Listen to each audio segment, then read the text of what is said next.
I wanted to talk about Kill Tony. You've been labeled by some as one of the best Kill Tony guests, which is kind of rare because they hate everybody, kind of. They do, yeah. They're like old O&A fans too. They're just animals. Yeah, they're animals. They hate everyone. But I think I love doing that show. Like, you did the Garden, yeah? I did. Yeah, it was like a 5 or 6 minute stand-up set. That's cool. It's tough to do there. It is a different energy, man. And I did it last year, but they didn't film it for that. They just kind of shot it for clips.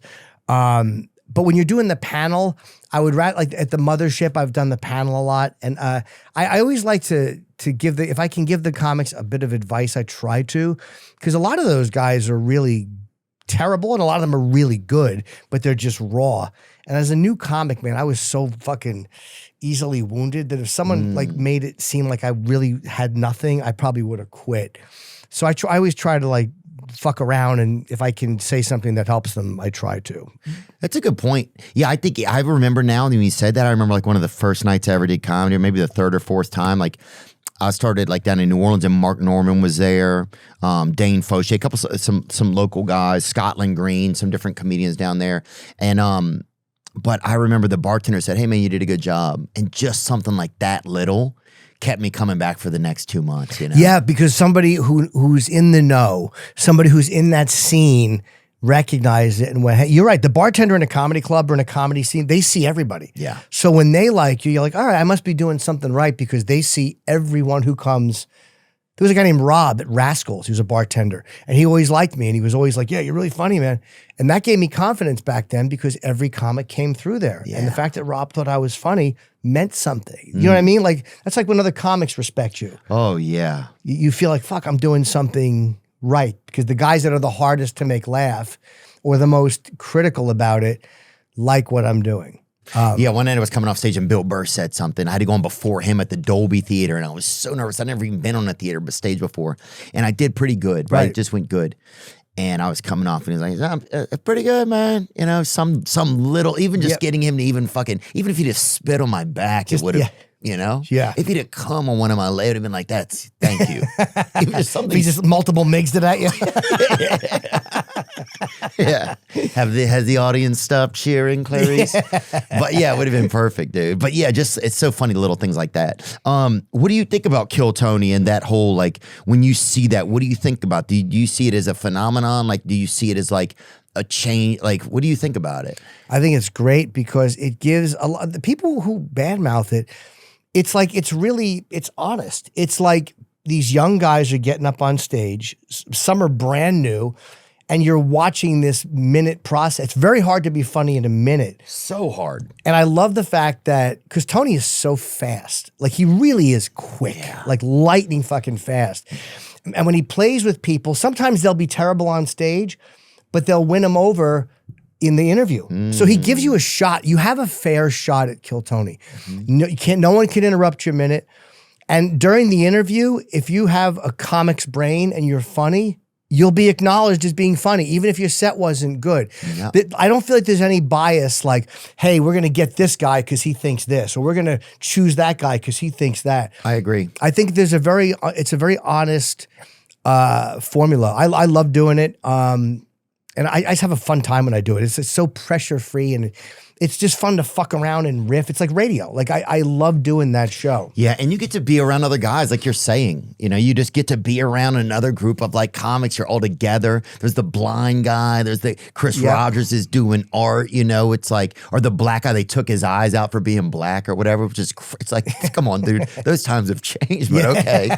But it's just, and then Tony is, in a weird way, it's so perfect because Tony's almost always, he's kind of the bad guy, right? He's the wizard, but he's also the bad guy, right? Like, so, you know, he's like, because he's so, like, he can be so just cutting. Yes. That in the end, he's almost always the bad guy. And yes, some of those people are setting themselves up for complete failure. Some of them just want a moment of that pain of being up there. And some of them, they're getting up there to try it. And it probably gets a lot of those bugs out of their, just the nerves out of their system. Yeah, if you could survive in that, it's a huge stage. Even if you're just doing the mothership, you still know how many people are going to see it. And he's a sniper. Like, you know what I mean? He picks up on everything. But if you're good, if he thinks you're funny, he won't like go, oh, let me go trash this guy because I have to. He'll acknowledge you as being funny and have a good time talking to you. So I think if you go into it with that and you know, like, hey, it can go either way, I think you're going to have a good time. But I couldn't have done it 6 months in. I would have been fucking terrified to do that show 6 months in. Oh, it would have been so crazy. And that just shows you that times are different somehow, I think, with people seeing clips of things.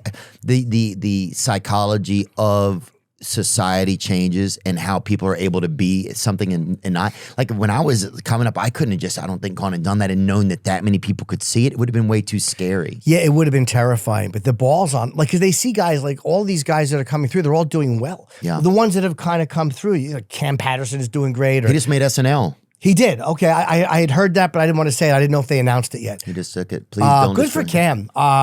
Good. Yeah, I heard that last week. Good for him. Tommy Brennan, Jeremy Colhane, Cam Patterson, and Veronica Slowikowska. Oh, that's great. Good for I'm happy that they that was official. I congratulate them. I'm like, I won't say. Ari Matti is very funny. Christina Mariani. Lucas. Christina Mariani's very funny too. Yeah. Dave Lucas. Like, there's a good group of people there. And I know I'm Fiona Cawley. I'm forgetting some people. So I apologize. But Fiona's from here, I think, isn't she? She redheaded? Yes. I don't know where she's from. She might be. Does she seem like she's like in a wheelchair or whatever?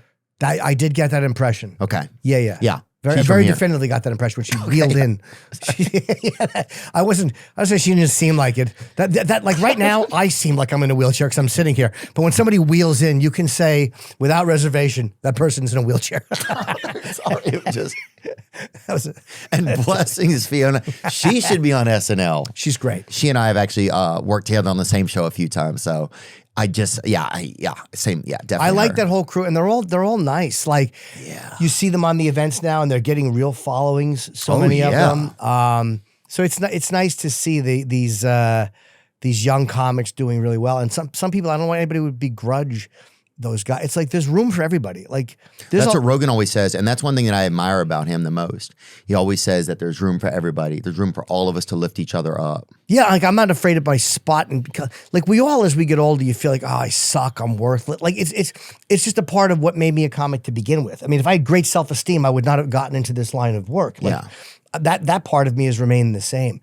But as far as shitting on other people or trying to keep other people down because of what they say or their belief, it's just such a weak pussy thing to do. It's like, who the fuck cares? Like, I don't care what other guys are talking about on stage. As long as you're not stealing material, whatever point of view you're talking about, good, make it funny. Yeah, I don't even have time to think about that. No, but guys do. You do the joke from the wrong angle and people are like, whoa. And I'm like, because it's dishonest.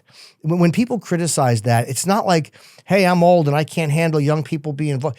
It's that I think it's dishonest and like attacking other comics for material points of view is a way for you to climb socially. It's become one more way to climb the ladder. It's not these purity tests are just one more way for people to climb the ladder. They give you a purity test, you fail, they climb a little higher because they gave the test. It's nonsense. But that ladder has fallen so far down in society. I think people are just like, whatever that whole system was for so long is disappearing so much.